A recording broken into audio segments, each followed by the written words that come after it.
because we've got a massive day today. So first of all, welcome everyone to Digital Adelaide. Am I allowed to call it the inaugural Digital Adelaide? No? Okay. Thanks for just sort of bursting my bubble. I really appreciate that. Yeah, so obviously there's a couple of people missing today from previous events, and they are Jen and Rabina.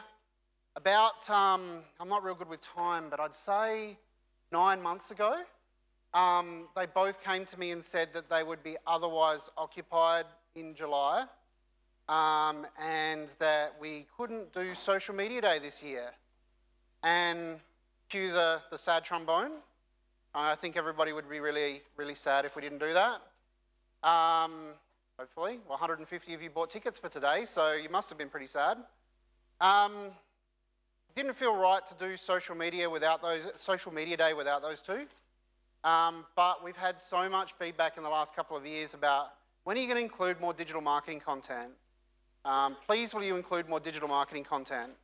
So we did, and as soon as we put that out there, somebody on Facebook went, why are you doing digital media content? Why isn't it all about social media? And to that we said, we decided to do a digital marketing focus, and we went, all right, well, if we're going to do this and we're going to do it effectively and we're going to be able to continue to do it at the price point that allows everyone to be able to attend, UniSA have to be in or we can't do it.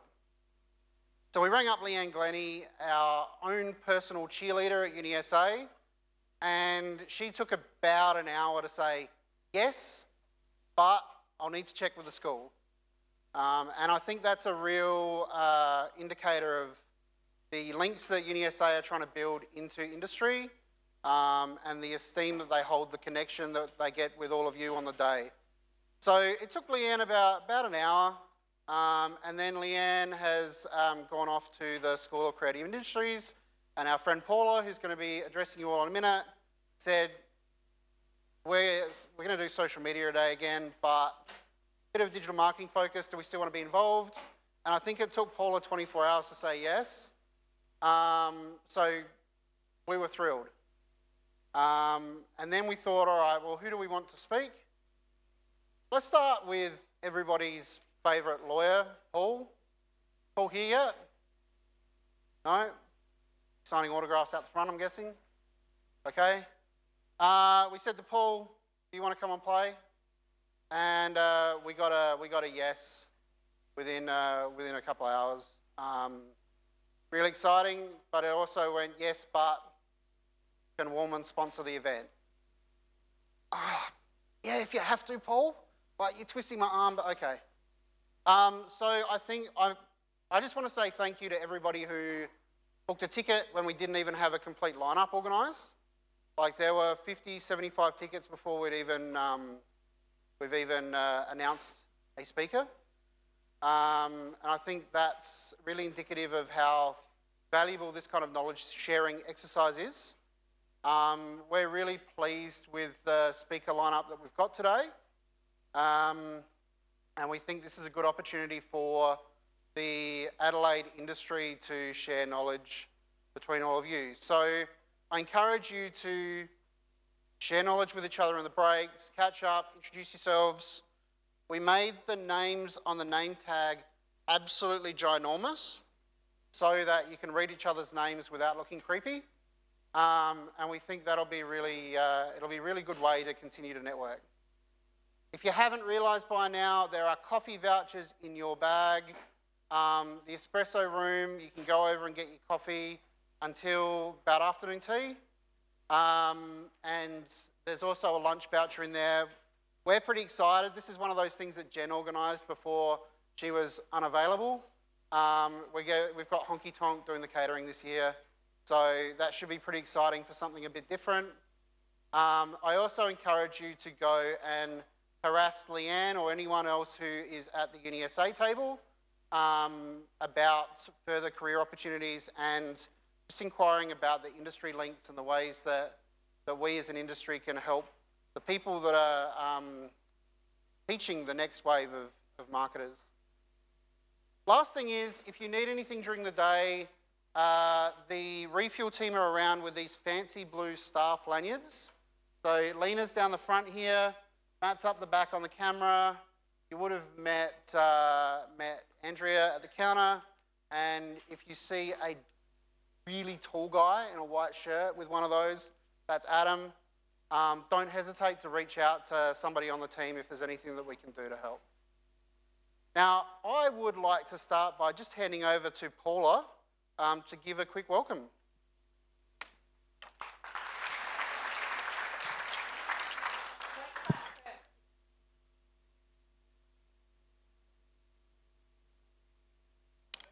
Yeah. Yeah, not that loud. All right, so good morning, everybody. My name's Paula Geldens. I'm head of the School of Creative Industries, and I am delighted to have been invited to welcome you here today on what I think, again, promises to be a rich opportunity for sharing of knowledge and expertise. What I'd like to do is acknowledge that we are meeting this morning on soil upon which the exchange of knowledge and expertise has happened for thousands of years. I'd like to acknowledge that we meet upon the traditional lands of the Kaurna people, the custodians of the greater Adelaide region, and recognise and respect that their cultural and heritage beliefs are as important to the Kaurna people today as they ever have been. As in the past, the program today looks really great. Are you a hugger, Ryan? All right, so this bloke needs a hug, seriously. So as he's described, his two conspirators went off and made small people, and he's made this. So I hope that we all rejoice in Ryan's baby, and that we share the joy of it coming to life. Oh, I'm just going to stop now, yeah. It's revolting. All right, just give him a hug at some point. That might be the creepiness that he was referring to earlier. It's our great pleasure for the University of Australia, of Australia. We're now the University of Australia. Happened here. Everybody tweet that. The University of South Australia. Normally I have to stop myself saying the University of Adelaide. Oh, I'm shit at this. It's our great pleasure to be involved again. We have taken a very serious turn to making sure that we are developing and nurturing really strong industry partnerships. So I'm going to do a bit of a shameless sell in a moment, but before I get there, I want to share a little bit with you. So in the lead up to today, I asked Dr. Leanne Glennie, this is a bit of a Leanne fest at the start, so can you just wave your arms around? Beautiful. So I asked Leanne if she could put together a bit of a set of briefing notes for me for today. And as our in-house champion of this event, I was pretty confident that she'd put something decent together. She sent me through probably the most comprehensive briefing I've ever had. It was full of tables and links and seriously cool infographics. The document for me was an outstanding example of how important it is to be able to communicate effectively, to get cut through and to meet your audience, our audiences, where they sit. And for me, that was with a crap ton of stuff to do and no time to do it. And Leanne managed to get cut through in the midst of all of that. So I think the challenge for us is understanding an audience and reaching them in a context where we've got massive volumes of data being generated every minute of every day. It's an exciting challenge, but it is a massive challenge for all of us in whatever work we've got going on. In a week that's held the dubious promise of meth gators and then the shocking revelation that was in fact fake news, that was disappointing to me. I don't know about you. We've seen Insta likes disappear. Just do know that if Facebook goes anywhere near the likes, I will riot.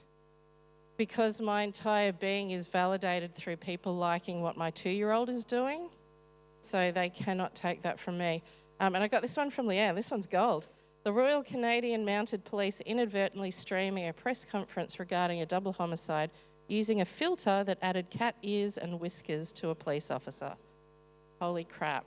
All right, so it's timely for us to come together to discuss how we can deliver on our goals. Come on in. How we can best reach the audiences that we seek to reach. So I'm going to leave you with the shameless plug. If you are looking to enhance your own CV, or you know someone that you work with who could do with a little of extra edge, we've got some executive certificates that we'd like you to take a look at. If you know someone who's thinking about getting into the industry and they haven't yet embarked on their undergraduate experience, push them our way a little bit. Get them to take a look at what we've got on offer. We've got a new master's program launching next year that those of you who are thinking about postgraduate study might want to take a look at. So Leanne will be around for the duration, and you can certainly have a chat with her about all of the educational offerings we've got. Equally, we've got some stellar researchers amongst us. So if you're looking to do some scholarly research, have a chat with Leanne. Kerry Lee Lockyer, who's hiding in that row there, is one of our other academics. And is Damien Spry here yet? Damien is so sacked. All right, so Damien is one of our new recruits and a really substantial superstar in the social media research space, so keep an eye on his work. We've mentioned the industry focus. If you're interested in partnering in any way, if you are in need of some interns, just come and have a chat.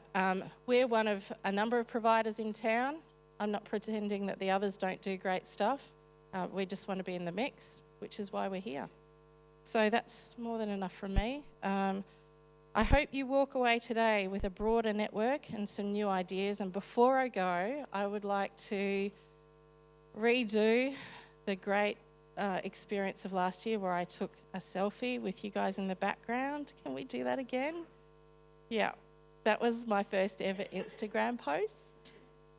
So I'd really like to do it again. Yeah, as you can tell, I have no idea what I'm doing. All right, so if we could do that again, that would be ace. Those of you who aren't so keen, just put something in front of your face. That's all right. All right, take your selfie, quick.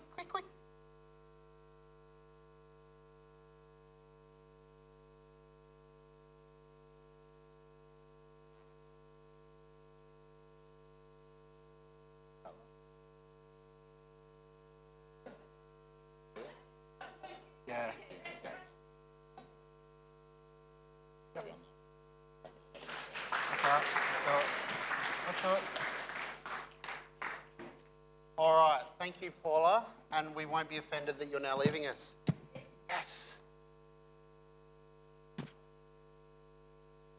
Thank you. Okay. So we are about to have a short audio intermission, because things always break at events like this. I just want to mention one last sponsor, and find your tweet, Insta, Snap, Face thing, and you won't be in the running.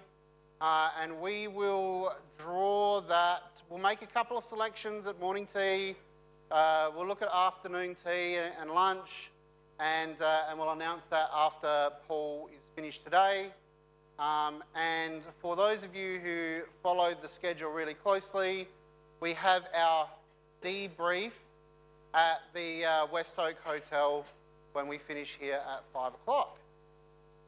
All right, so what I'd like to do now is introduce Simone Douglas from Social Media AOK. And Simone is going to be presenting about the digital marketing landscape in Australia at the moment. So thanks, Simone. Welcome.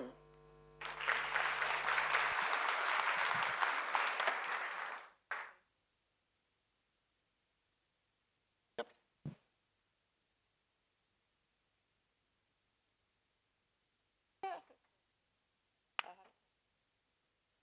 You guys hear me okay? Yeah, up the back? All right, so I know that some of us may be slightly under-caffeinated this early in the morning, and I'm talking about myself, so we're going to see how this goes. I'm usually on coffee number 6 by now, so bear with me. So I'm going to start off by talking to you a little bit about what's happening in Australia, because most of the stats that come out and are released all the time are quite often global, and that doesn't help us in the local landscape. So first off, all of these are taken from Hootsuite's We Are Social report that they launch out usually once every 6 months. So these were released not that long ago, even though it says January, so it's the data up to that quarter in January. And we're literally looking at the advertising audience growth on these platforms. So this doesn't talk to organic users, but it talks to how many people I can reach on these platforms with paid advertisements. Okay? So you can see that Facebook's currently pretty static in terms of that.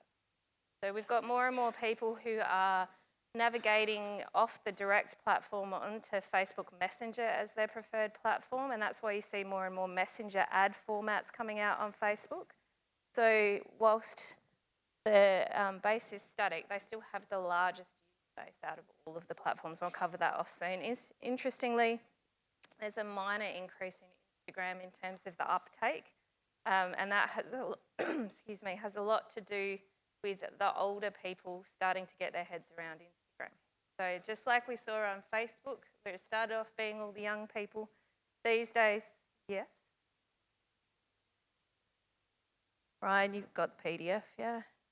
Brian will email everyone that registered properly the slides. So, as I was saying, Instagram, when you look at that, what happens with these kinds of social platforms is that people over the age of 40, and I can say that because I'm 44, we wait to see if it will go away before we actually get our heads around it. Okay, so we'll just wait for a minute. You know, Snapchat again is a good example of that. Twitter's advertising base is on the decrease in Australia. However, that said, the active user base in terms of their numbers has gone up slightly. Okay, so that's where it gets a little bit confusing. Now, Snapchat, 99% of my clients in business, I will tell them not to bother with the platform. All right? And the reason that I say that is because 99% of my clients are in really boring industries like financial planning, health, all of those kinds of things. They're not doing the really cool stuff that young people would be interested in. In order to be successful on Snapchat, you need to have really good organic cut through. You need to be entertaining. You need to be able to package the content on the platform the way that people like to digest it. And I'll be honest, most marketing managers suck at that, okay? Myself included. It's really hard to be entertaining on a platform that you don't live and breathe on natively. So that's one of the challenges as marketers these days. My favourite platform, though, is LinkedIn when it comes to business, and often creative business to consumer markets. If you're really clear about where your referral partnerships come from, you can be really successful on LinkedIn. Now, their organic capacity is really solid right now because they've adopted a lot of Facebook-esque type things. But you'll also see, for those of you that jump into the advertising side of that, it has come a very long way in the last 3 months. Okay, so they've, again, integrated a whole heap of ad formats that weren't previously available that are, again, very much like Facebook. Okay, so moving right along, if we look at Instagram itself, so they're basically saying 46% of Australians over the age of 13. If you want to put your ads in front of them and you have a big enough budget, you'll be able to do it. Quarter-on-quarter growth, like I said, up 2.1%.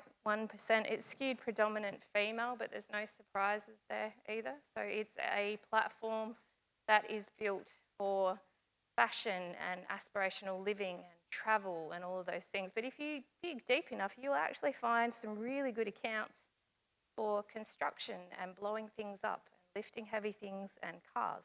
So again, it just comes down to user base. LinkedIn, 11 million users, 56% population penetration. Funnily enough, if you really dig down into the platform itself, what you will find is that in the older demographics on LinkedIn, so 45 and up, massively skewed predominant male, which is reflective of the corporate landscape, okay? If you go down into the lower age group, so 20 and up, what you'll find is it's almost 50-50 uptake on the platform. All right, so when you're talking to people and building relationships with people using your digital content, you need to be really aware that you're talking to the people that are coming through. My golden rule with LinkedIn is I will connect with anyone now anyone now that may have the capacity to use my services or recommend me to someone that can use my services anytime between now and 15 years. Okay, because we don't know where people are ending up. Right? Some of my best clients and inbound inquiries came from a guy that used to sell insurance 7 years ago, and now he's the national operations manager for a global fertilizer company out of South Africa. I didn't know he was going to turn into my dream client, and the whole process was one LinkedIn message on Sunday at 8 o'clock at night going, Simone, what's your mobile number? A little bit freaked out, but then he told me the backstory, and I very quickly ponied up the detail that he needed. So LinkedIn's really, you need to be strategic. You need to understand that you're telling a story, which I'm going to talk about a bit more, so I won't get bogged down. These are just the stats. So Twitter, 2.56 million back in January. So like I said, it has had some growth. Massively skewed predominant male. So the biggest segment on Twitter is men 44 and up. And they use it for news and sports results and politics. So they read and digest the content a lot, but they don't engage with the content. So they don't let you know that you're actually being very successful. The only feedback you're going to get is eyes on things as opposed to actual engagement. If you work in the ag sector, Twitter is huge. If you ever want to get your head around that, just look at AgChat and AgChat Oz that are on all of the time, like weekly. Every time I run regional training and there are like wineries and the like in the courses, they're like, oh, you can keep your Facebook and your Instagram stuff, I just use Twitter. And they do it because they're on a tractor for like 8 hours and it's just simple. Get all of their content and digest all of their content. Okay. All right, so like I said, Snapchat's here. I don't love it. It's a great platform if you're in the entertainment industry or things like that, and if you're really entertaining, and if you're good at that immediate ephemeral content, which is where everything's going anyway. Skewed slightly predominant female. Advertising reach has reduced. Okay, we're getting a little bit bored with the platform. What's happening there? So Facebook's still static at 16 million. Pretty even split. One of the other things that people don't realise often is on Facebook, you can talk to people over the age of 65. It's one of the largest growing segments because as families, we get our grandparents on the platform so they can keep connected with us, so they can see what we're doing, so that we don't have to feel guilty when we don't ring them every week to say hello. All right, so if you have a brand that wants to talk to the older generations, it's a really good way to get cut through. It sounds terrible, but because they're new to the platform, they often don't realise that they're getting served ads. They don't understand how the platform works. Have you ever seen a grandparent who actually posts something on your wall, but they thought they were sending you a private message? It's that kind of stuff. Okay? All right, so in the moment content at the end of the day is how you win the game of organic reach. Right? And this is something that makes CEOs very uncomfortable. Okay, because in the moment content doesn't lend itself well to getting 3 levels of sign off before you post it. Yeah, doesn't lend itself well to that at all. Okay, so there's been a lot of major updates in 2018. It continues to be major updates to the stories format. Available in groups. They have 150 million daily active users globally. That's only going to continue to grow as people get their heads around the stories format. It's a really great way to start conversations with your customers, particularly if you can get your heads around the slider polls and the things like that. So start having conversations with your customers as opposed to yelling at them. So, like I said, so it's exploded. Instagram and Facebook is pretty much there. It's even being tested by LinkedIn, so you'll expect that to roll out reasonably soon. I'll be honest, I'm a little bit scared about the stories format getting rolled out on LinkedIn. I like LinkedIn for business. The more it turns into Instagram and Facebook, the less I'm going to for that. Okay, so consulting firm Block Party found that sharing via this method, so the stories method, is growing 15 times faster than feed-based sharing. So more and more we're grabbing stuff out of other people's stories and throwing it into our own, and that's how we're having conversations with people. of this stuff is fabulous, but if you don't have a brand narrative, like a core story for what it is that you're trying to achieve and who it is that you are, you're not going to get very far. Okay, so the Content Marketing Institute says 65% of the most successful content marketers have a documented strategy for their brand narrative. So that's not a documented strategy that says, I will post 5 times a week on Facebook and this many times on Twitter, okay, or that we're going to include 3 sales posts and 1, feel-good post. It's a strategy around who you are as a business. What's the emotional context? What is it that you make your customers feel? And how do they then continue that experience when they walk in the door? All right, so if you have a larger story like that, you're going to connect and you're going to debunk the myth that Facebook and or social media is a pay-to-play model. Okay, so I have been that person that has stood up in front of a large audience and said, organic reach is dead. You must pay money to reach all of the people. It's a lie. What it really boils down to is if you post crap content, your organic reach is going to be dead. If you spend all of your time selling to people, whereas I like to say story selling instead of storytelling, then you're not going to get very far. If you get it right, though, you will actually get a lot of reach, and I'll show you some examples of that in a minute. So quality and creativity over quantity is where it's all at, and what I mean by that is not highly polished photos. If you ever want to see an example of something that would be cringeworthy to most marketers or photographers, just look at some of my social accounts. I can't take photos to save myself, but I get really good cut through because it's raw and authentic. Here's a good example of one of my really bad photos. Okay, so you need to be capturing the moments and experiences that happen in your businesses. You need to tell your story through people, okay, and engage with the faces that are in and around your business. You can still sell by telling a story. It's just an implied sales methodology, that's all. Here's an even better example, okay? So this is pretty straightforward. Because I get easily bored, I also own a pub, and that's fun because I get to break all the rules. So we bought 2 change tables for the pub. It was pretty much a throwaway thing. As you can see from the post, we said with so many families coming in, we bought 2, one for the men's toilets, one for the ladies' toilets. Dads need to change nappies. I didn't think that was such a big deal. It seemed a very logical thing to do to me. Within 12 hours, it had gone in front of 71,000 people, all by itself. You can see there the amount of likes and shares and post clicks. It went around the country into dads groups, into mums groups, all of those kinds of things. All right? Because it was important to them. Now, I still successfully told everyone that if they had kids, my pub was probably the best pub to go to because mum wasn't going to have to stop drinking her martini. Yeah? Okay? And I smile every time I see a dad go into the toilets with a baby over his shoulder. It's brilliant. So it's about having the right emotional context. You need to put a human face or faces to your brand. And this can be really difficult if the person at the top of the food chain doesn't like the camera. Okay, so one of the conversations that I have quite often with my clients, some of whom would fall into the male, pale and stale category, okay, is realistically, if you're not prepared to be uncomfortable in front of the camera, how can you expect your team to do the same thing? In this modern age, in this digital age, you have to be prepared to support all of your sales teams by being prepared to be one of the faces. It shouldn't be the only face because no business rests on one person, okay? But you need to start with your 6-word story. This is my new favourite thing to do with clients, okay?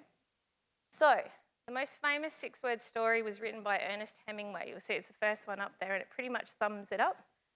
Baby shoes for sale, never worn.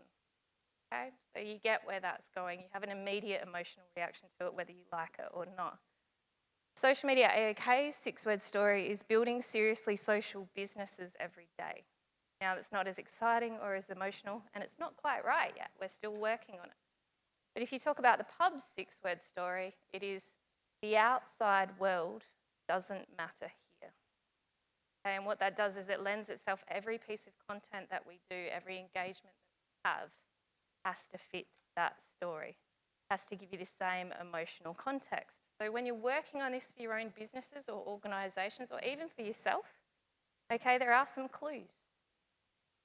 Does it create an immediate felt sense of what it is you do for your customer? And what I mean by what it is you do, I probably really mean what it is that you actually make them feel. How do I feel when I engage with your business or your brand? When you tell your 6-word story to somebody else, does their demeanour change? Okay, you know when you get something right, people's eyes will light up, their body language will change, they'll shift in their seat. You can tell that you've got cut through. Okay, so when you get your 6-word story right, you will see a physical representation of that. Great example is there's a cleaning company we did this with, and we were in a business masterclass, and he said his 6-word story, which ended up only being 5 words, I think, was enter a world of clean. Every single woman around that table collectively took an in-breath and went, yes, that's what I want. Okay, because if you've ever been a busy professional, your favourite day of the week is the day you come home after your cleaner and you can see that they've cleaned the entire house. Okay? So work on your 6-word story. Be prepared to put human faces on things.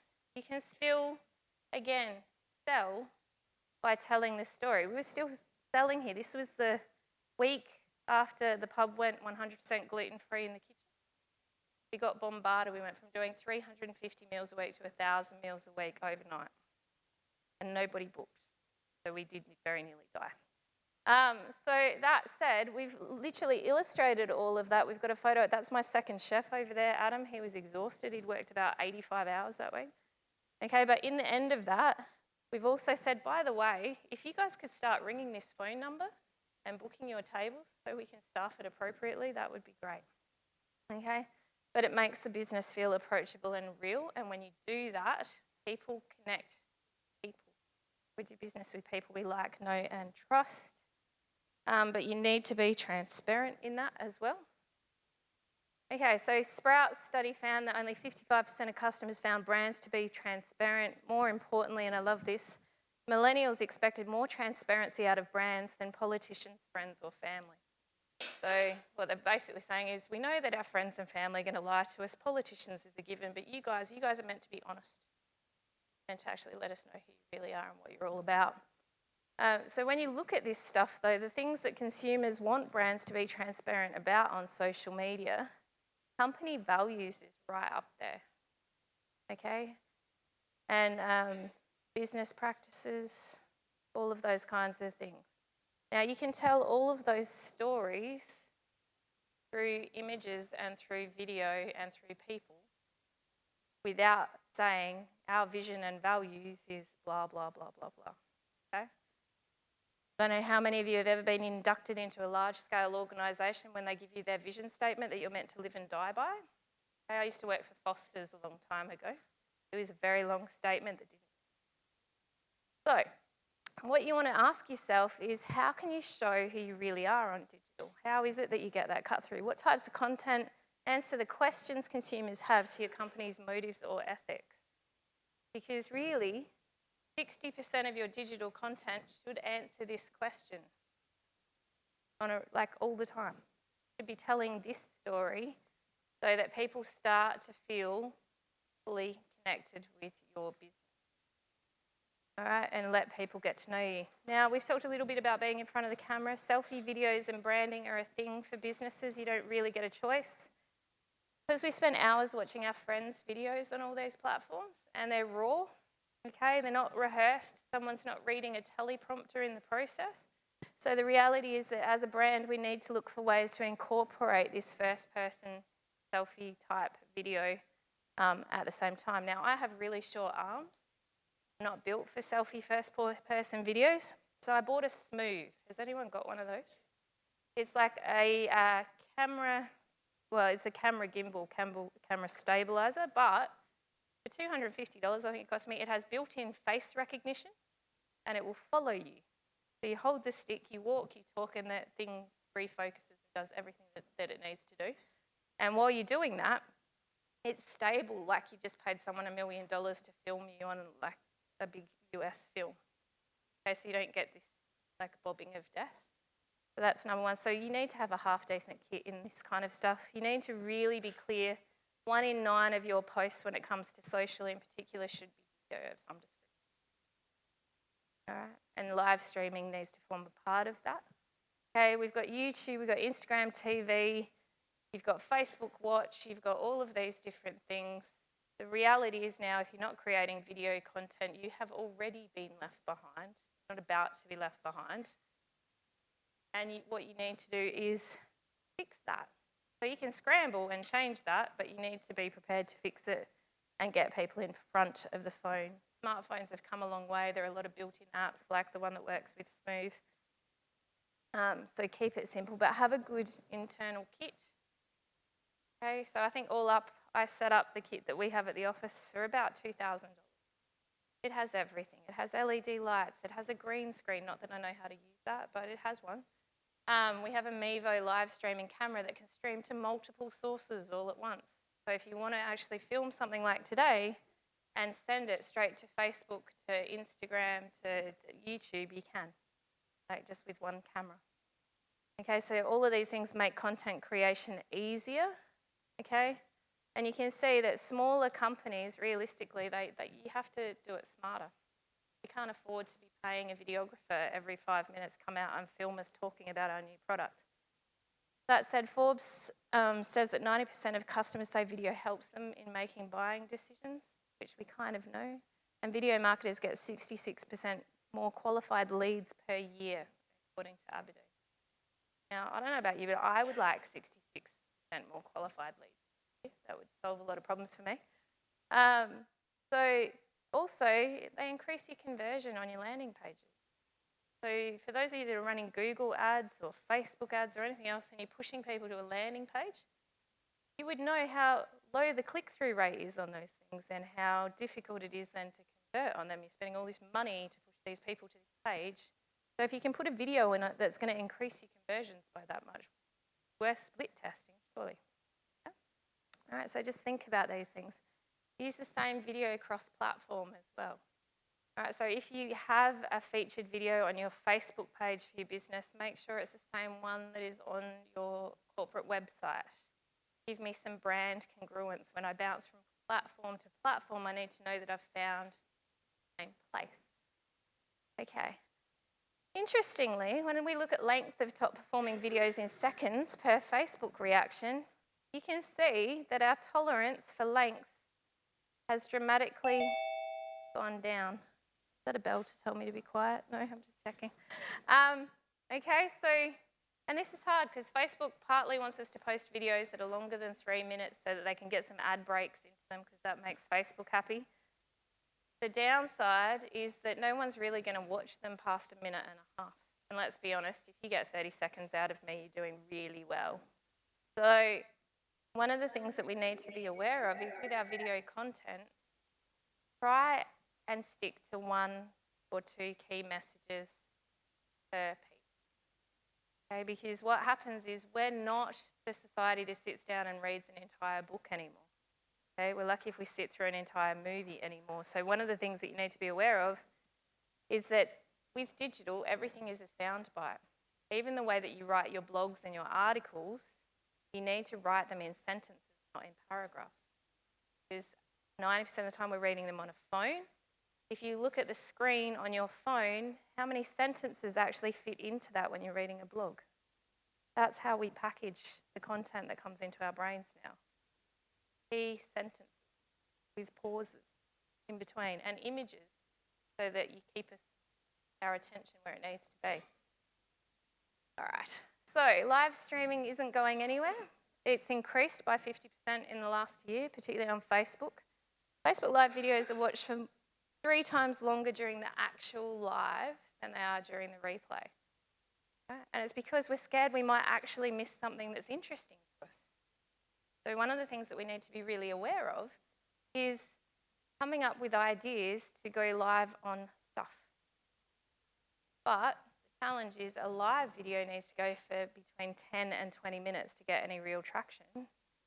And a normal video needs to go for 30 seconds and a half. So it's much easier to do lives if you find a friend, is my point. Okay, so if you're going to go live, have a think about who's aligned with your business, who's attached to it. Do you have suppliers? Do you have people who do interesting things around you? Go live with them talking about their business, because it might be interesting to your customers, but you've also further cemented that relationship that you've got on that side, which is equally important. Okay. I know you guys have a presenter on podcast today, which is awesome, because podcasts have really come into their own. And I don't think, not that I don't think, what you want to make sure of is that if you've got the resources or if you have the budget to do a podcast, now is a really good time to do it. A really good time. One of the things that you want to bear in mind, though, is have a purpose. Don't be that podcast that waffles on needlessly for like half an hour. I'm of the opinion that a good podcast runs for no more than 10 minutes, answers 3 key questions in the process, and starts with a really clear intro. But that's just me, and I don't do waffles. I'm that high D on the disc profile, so there are other people that will listen to it all the way to the end. We're going to talk really briefly about hyper-targeted personalisation. So you need to step up with your targeted ads. People often will say to me, well, I'll give you a good example. The company shall remain nameless because I'll get in trouble. Very large, well-established company that spends $100,000 a year on Facebook ads. $100,000 a year. Did not know what a Facebook did not have one. Yeah. And that was just the beginning. So they were a consumer product, very popular consumer product, and their Facebook ads were targeting the whole of South Australia, but they're a storefront product, right? We're not talking online. Whole of South Australia, anyone between the ages of 18 and 65. $100,000 a year. I nearly cried. I was like, just give me 20 of that and I'll go do something really exciting for you, and you can spend the rest of it on the ads. It'll be amazing. So, you know, a lot of you guys in the room are reasonably well educated. Just understand that the platforms are at a point where you can stalk your ideal clients legally within an inch of their life, and what the trick is to be creative with your messaging. So again, we're starting to become a little bit more discerning with the product. So if it's an immediate purchase type decision, that's fine. Okay, so we have a skincare brand, it's vegan, cruelty-free, all those kind of things, organic, you know, fragrance-free. That's an easy win. Purchase price is $30. Okay, just smash out the ads and off you go. It's not going to be hard so long as the process, once you get to the website, is easy. 2 clicks, 7 seconds, thanks for coming. Very different when you're trying to sell soil remediation. Okay, another client, very different process, long tail, 12 months of getting to know them. You're talking $1 million purchase. Takes a lot of time. So you have to be creative about how you tell your stories with your retargeting and your remarketing. So the biggest mistake that people make is that they smash someone in the face with their ads and then they move on. As opposed to if I clicked on that ad and I went to that website, then what did you do? Because I got distracted. My kids grabbed like my coat or tipped over something on the floor and I got where I was. Okay, so having a remarketing plan is good. Understanding your customer journey is really important. Don't just serve them the same ad that you served them to get them there in the first place. All right, give them a different story, a different point, another reason, and then send them back to a different page on your website. Okay, so that their journey is always forward moving. What's really important. Okay.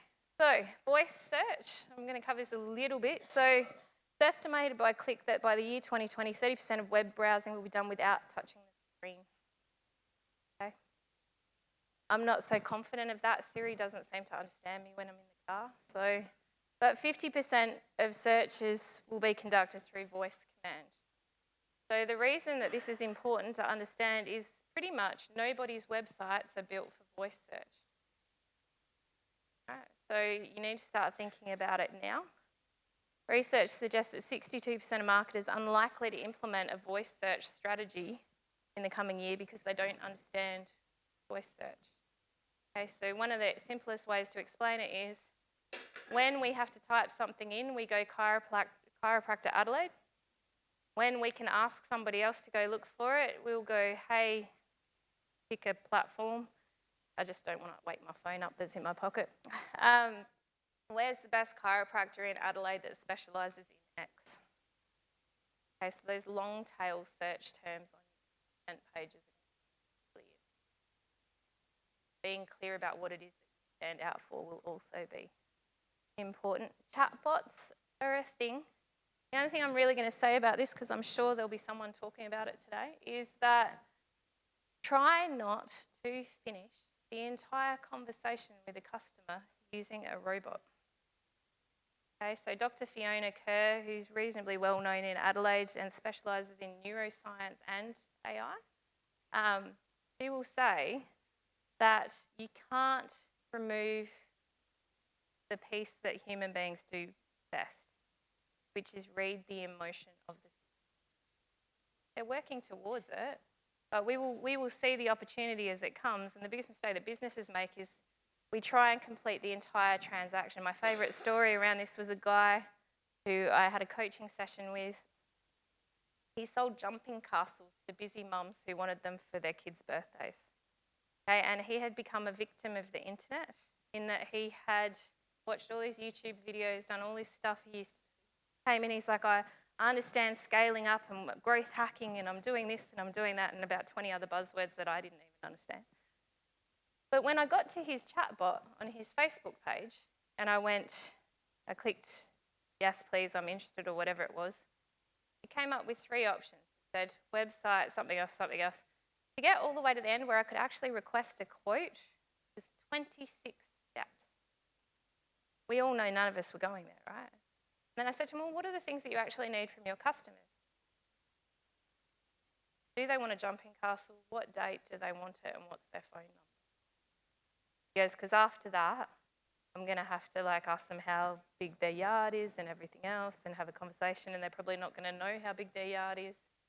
So he'd made the mistake of just trying to do the whole transaction and tick every box for him.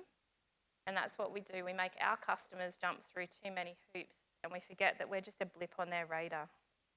All right? So we can either be a happy blip or we can be a speed bump. All right? I'd rather be the happy blip that they're like, oh, someone gave me free coffee while I was stopped at the traffic lights or something. So think about that when you're doing it. IBM predicts that chatbots are expected to power 85% of customer service interactions by the end of the year for their company. All right? So I think one of the tricks is to just make sure that in that process it eventually gets palmed off to a human being if it's not an FAQ. We've talked a lot about advertising. It's not a might do if you really want to get sales. Ad spend's increasing. You need to think about customer saturation. Think about multi-platform, which I think I might get to, and understand your right target audience. Repurpose your top performing organic content. Okay, because if it's working really well, use that to tell your story. Even if it isn't branded up, and even if you didn't spend $1,000 on the video, it's getting cut through, it's doing it for a reason. Embrace new formats. Don't put the same message on every platform. Okay, we're not on Instagram to do the same things that we're on Facebook to do and on LinkedIn to do. You have to adapt your message and make it fit. Sales enablement is a thing. Facebook and Instagram are still king of the hill for business. Okay, so that path of discovery is really important. 55% of people who discovered a product through social proceeded to purchase it later on. I think that this is one of the things as a social media marketer that I'm challenged with is first click versus last click attribution. Okay, so when somebody has a socially assisted conversion, so they've come back to the website through an ad, often I have to argue with the client who thinks that they would have bought it anyway. Okay, think about your omni-channel journey, so what people are actually going through. So one of the things that you need to be clear of is as we take people through social media and email marketing and the website, and we've got digital advertising, don't forget print. Print still works. I used to say print didn't work. I was that marketer too. And then I got my face in the advertiser for going gluten-free, and my phone started ringing off the hook, and everyone that rang said, I saw this article in the advertiser. Like, oh, print works, again, if it's right. Paid ads don't work, but editorial works. Public relations is a thing. Influencer marketing, I'm that person that doesn't really like influencer marketing much. Mostly because I don't think businesses hold their influencers to account with KPIs. That's all. I'm a very conversion-driven business owner, and I like to go, yes, if you're going to do this post, that's great. How much traffic am I going to get to my website? How many sales? What's my clawback if you're not successful? Okay, so anyone that works in commissions has heard of clawbacks before. It means if you don't perform, I get my money back. So think of those things. Messaging's going to continue to grow. How am I going for time, right? We're good? Okay. I can talk with a mouthful of marbles underwater, so I get concerned. So it's going to continue to grow.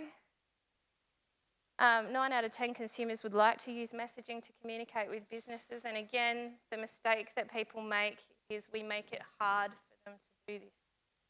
All right? If someone messages me and says, can I book a function for 55 people on the 28th of August, X, Y, and Z, a lot of hotel businesses, and I know because I run training for them, a lot of hotel businesses go back, yes, can you please call the venue on this number and ask to speak to our functions manager? No. Can you just tell me how much that's going to cost me and whether or not that date's free? So again, we make it hard. If a customer wants to talk to us on Facebook, talk to them on Facebook. If they want to talk to us on Instagram via direct message, talk to them there. If it's on LinkedIn, what's important is get a mechanism to track all those conversations, okay? Because otherwise it's going to hurt. I know because I have that many personal and professional social media accounts of my own that someone will go, you didn't get back to me about that thing that I asked you about. I'm like, was it on LinkedIn or was it on Facebook? Did you send me a private message to the page or was it to my personal platform? So now I'm at a point where I literally take a screenshot of it, whatever it is that's happening, and send it to my admin person. So that's not a very good methodology. There are better ones. Unified inboxes on your listening platforms and things like that will help you with that. But yeah, we don't want to talk to a real person until we get there. And even then, some of us don't really want to talk to the real people anyway. Okay, so using direct messaging and messaging apps helps with customer service. Having a Facebook chat plug-in on your website, I personally think is a really good idea.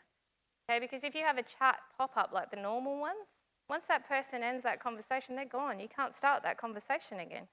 But with a Facebook chat plugin, I can go back to that message through my Facebook page and restart the conversation. Okay, so it allows me to keep in touch with those people. They can't get away from me in the same way. You can run campaigns that incorporate messaging apps, experiment with Facebook Messenger ads.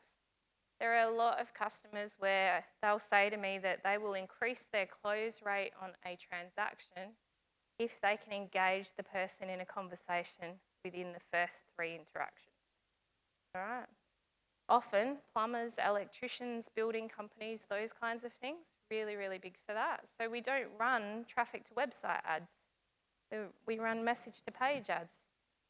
And then we don't try and complete the transaction. We get the person who is best equipped to do that, i.e. the electrician that knows everything about electrical stuff, because he'll jump on, ask the right questions, book the person in, and service the job, which is what matters. Employees are our most trusted influencers, but you have to empower them to actually be those people. Here are some great examples of my team doing just that, okay? So you've got to give them the skills and the knowledge so they feel safe to share. And that's not giving them a 20-page policy document that says these are all the things you can't do on social media, right? If you sit down and you actually teach them how to share your content, flick them emails if it's a corporate environment. With my guys, we just have a closed Facebook group for the pub, and I will post a thing in there that says, hey guys, we're in the paper again, it's on the page. And then you'll get stuff like this that happens. So Adam, my second chef, is helping me recruit somebody. That's Dave, who's my head chef. Kylie is Dave's wife. Then Dave's auntie shared it. Then Dave's uncle, so on and so forth. So I use the pub a lot because it's a really good example of a grassroots social campaign that I spent zero money on that got a ridiculous amount of viral organic reach. So you need to de-hassle it for your staff and encourage them and reward them when they do it. Okay, so one of the things that I like to do is we have a treasure hunt. And I go, here are the 4 things you need to achieve on social media this week. Okay? Get someone to write a recommendation on the Facebook page that names you. okay, so that I know that you're awesome. All right. Have somebody share the content and tag the page in, okay, or engage with one of the customers on it. So one of the biggest ways that we get cut through with the pub is when people comment on things, I don't respond as the page, I respond as me. So they're talking to me. Okay, likewise, I'm in all of the closed Facebook groups for celiacs and gluten-free people. So I will respond when they give positive or negative feedback as me. Gives you a lot more cut through. You need to look at your analytics. Here are all my favourite bits. So have you got smart analytics goals set up? Now, if any of you are lucky enough to win Scout Digital's prizes today, Erica is the only person that I recommend to my clients when they are looking for Google Analytics training. Okay, she's amazing. So if you want to learn how to do that stuff properly, sorry, Erica, if you get booked out wherever you are now, but it really is very good, and you need to understand it so that you can track success, okay? UTM tags and conversion tracking codes, old-fashioned lead tracking, get your people in the habit of asking where they heard about you, how they came to you, and when they say the internet, maybe ask one more question. All right, don't be creepy and ask 10 more questions, but ask one. Like where on the internet? Was it social or was it the website? That kind of thing. So to finish, people matter. And I'm belabouring this point because I'm very passionate about it. You just get back to the way that the way we do business hasn't changed. Okay, we do business with people that we like, know, and trust. We do business with people that are important to us. I can't start liking, knowing, and trusting you if all you're doing is yelling at me on social media about how good you are. That doesn't help me. It's like when you get stuck next to someone at a dinner party you want to escape from. All right, so use your social proofing, have a review strategy, have a strategy to encourage customer reviews, make sure that you respond to said customer reviews, whether they're good or bad. If I give you a 5-star review or a great recommendation and somebody doesn't take the time to say, thanks for taking time out of your busy life to tell me how good I am, then that's kind of, you had a missed opportunity, yeah? Humanistic automation, so my point is you can only automate so far. Health check your content and then refine it to get that cut through and make sure that it aligns with your 6-word story. I hope that you enjoy the rest of your day. This is a really great event. Thank you for listening.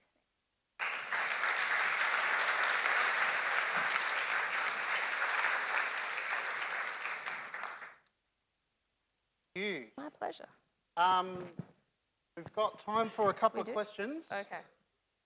Lena looks like she's got her running shoes on, so I'll run the mic to you. Has anyone got any questions for Simone?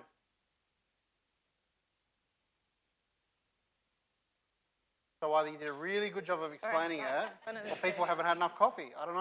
I haven't had. Definitely didn't suck, so that's all right. We'll tick that one off. No questions for Simone? Nope, we're good. All right. Okay, I need more coffee. Awesome.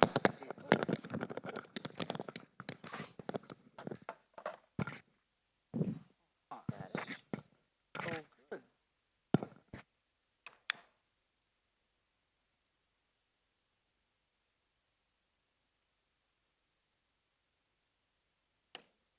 Right.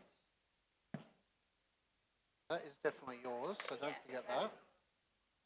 And that's yours. Good luck with your coaching session.